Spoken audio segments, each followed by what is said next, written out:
He heard a splash in the water.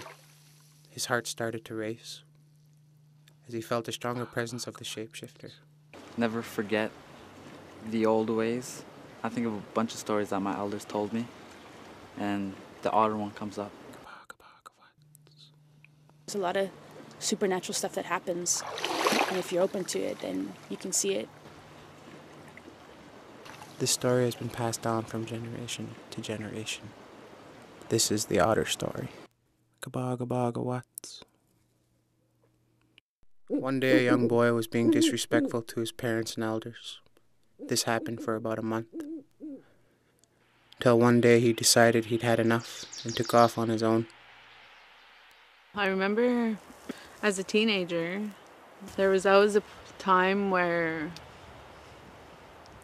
the not so good things came around, like alcohol and drugs and smoking. I think it's easy sometimes to get caught up in a lot of stuff where you're trying to be something that you're not, and you move to the city and trying to be glamorous, partying a lot, dressing up real fancy, all that kind of stuff. It's just distractions of who you truly are and what you really believe in. He started down the long path to the beach. As he walked, he could feel a certain presence near.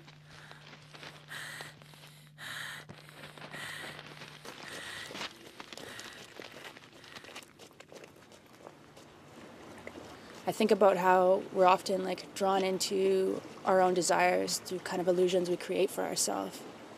So we decide sometimes that we don't, need supports, and we take the hard road. We take the long road and the lonely road. This otter that lived in the water could take people by shape-shifting into whatever that person most desired. They talk about covering your mouth, and I notice with my friends, when they smoke weed, it's like they cover their mouths. It is like it's trying to coax you into going with them, and when it does, it just takes you. I think the otter can be a good thing, and not just seen as a bad, scary thing. Maybe it's trying to tell you, trying to steer you away from a wrong decision that you may be struggling with. Yeah. My elders told me never to be blinded by glamour and glitz. If I usually go on a walk or think by myself, get away from all the noise and think about what I've done and things I've done and how I could better myself. And it's really hard to say no, but I know the right choices that I have to make.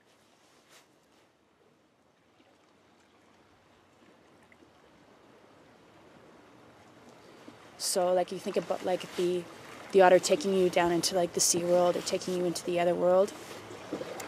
And with all the things that I've ever had to try out or all the kind of hard places I've ever had to be in, it's never gotten to the point where there was no point of no return. And I think I've still managed to, learn from those mistakes and come back to a place that's healthy for myself. We have the responsibility to make good choices for ourselves, and also to be careful of those outside forces, to be careful of those things that are out there that are there to pull you in or there to lead you down the wrong way, and to have your guard up and to always really trust your gut. Be careful. Be careful with your actions, your